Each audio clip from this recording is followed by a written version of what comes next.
संदीप ने अपनी माँ के कहने पर गांव में शादी कर ली थी। लड़की का नाम था सुनीता। माँ का कहना था एकदम मॉडर्न बहू नहीं होनी चाहिए, लेकिन उन्हें नहीं पता था कि गांव से आने वाली बहू सुंदर सुशील तो होगी और उसको गांव से बाहर भी निकाल लाएंगे, लेकिन उसके अंदर का गांव कैसे बाहर निकलेगा। शादी के कुछ दिन बाद, माँ टिफिन तो देना जरा।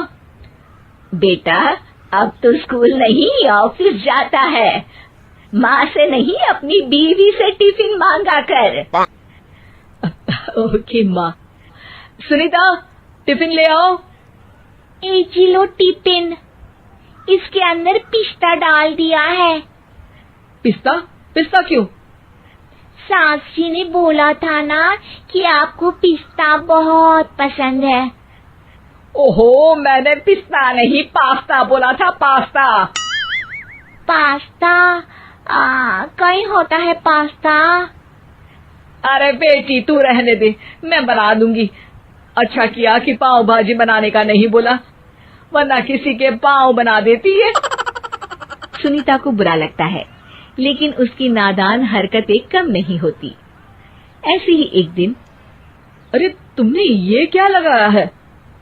अरे आप वो फूस फूस करके लगाते हैं ना, वही। डियो? का दियो?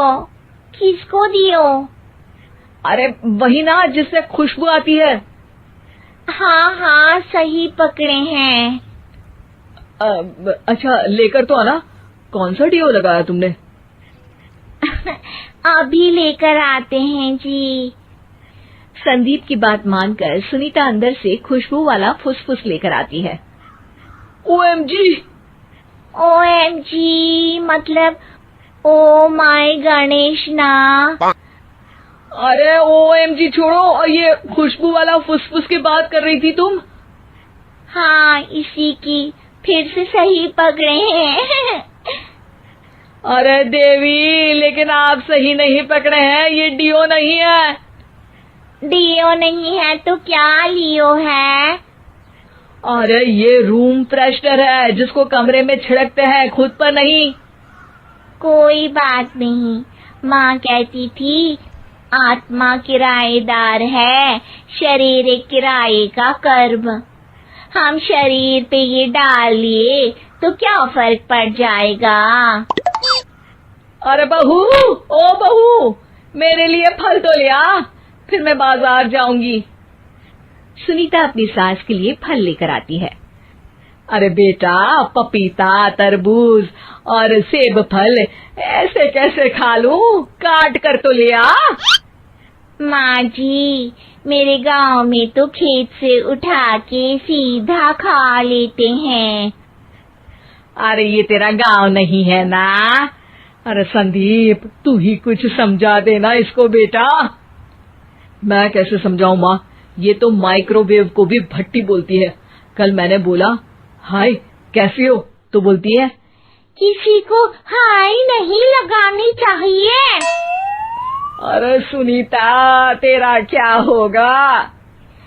अभी तो कैसे बताऊं माँ जी, अभी हम कुछ करेंगे फिर पता चलेगा क्या होगा, लड़का या लड़की। हे भगवान, कहाँ से आ गई है? रामपुर से जी, आप ही तो लेकर आए थे मुझे। अरे मुझे माफ कर दो। पहले कोई गलती तो करिए जी, आपकी तो सारी गलती माफ कर देंगे हम। हाँ अरे बहू, मेरी बात सुन। फल यानी कि फ्रूट जब भी लाए ना तो काट कर लाना, ठीक है? जी ठीक है माँ जी, फल यानी फ्रूट यानी काट के लाऊंगी। सुनीता रोज ही कोई ऐसी हरकत कर देती जिसकी वजह से उसे घर में दो बातें सुननी पड़ती। एक दिन, माँ मेरे बॉस घर पर आने वाले हैं शाम को, उनका बर्थडे है, फैमिली साथ नहीं रहती उनके, तो यही पार्टी कर लेंगे। उनको अच्छा लगा तो शायद मेरा प्रमोशन भी हो जाएगा। मैं ना फ्रूट केक लाकर फ्रिज में रख दूंगी और तेरे साथ आज खाना मैं बनाऊंगी, ताकि जब साहब आए तो खाने में कोई गड़बड़ ना हो। शाम को जब सारी तैयारियां हो जाती है, संदीप के साथ बड़े साहब भी घर आते हैं। फ्रूट केक तो ले आना बहू, फिर खाना खाएंगे। अरे इस सब की क्या जरूरत थी, आपने बुलाया वही काफी है। सर, आपका परिवार शहर में नहीं है तो हम ही आपके परिवार जैसे हैं सर। इतने में ही सुनीता फ्रूट केक लेकर आती है और बड़े साहब की टेबल पर रख देती है, और जैसे ही केक के ऊपर का बॉक्स हटाती है, ओह, ये क्या है? केक तो कटा हुआ है। मैं तो ऐसा नहीं लाई थी। आप मुझे शाबाशी दे सकती है माँ जी, मैंने ही केक काट दिया। आपने कहा था ना, फल यानी फ्रूट यानी हमेशा काट के लाना, तो फ्रूट केक भी तो फ्रूट ही है ना, तो मैंने पहले ही काट लिया। हूँ ना मैं समझदार। अरे बहू, ये क्या किया? केक हमेशा वही काटता है जिसका जन्मदिन होता है। तुझे एक बात भी समझ नहीं आती, एक नंबर की बेवकूफ है। पूरा माहौल बिगड़ चुका था। संदीप को लगने लगा था कि साहब उसे प्रमोशन तो दूर की बात है, कहीं डिमोशन ना दे दे, लेकिन साहब बीच में ही बोल पड़ते हैं। अरे कोई बात नहीं, ये इनकी बेवकूफी नहीं है, इनका भोलापन है। बेटा आप कहाँ से हो? रामपुर गांव से। अरे वाह, गांव से? फिर तो आपके गांव में ताजे फल और सब्जियां मिलते होंगे। हाँ, सही पकड़े हैं। हम तो काटते भी नहीं, सीधा खा लेते हैं।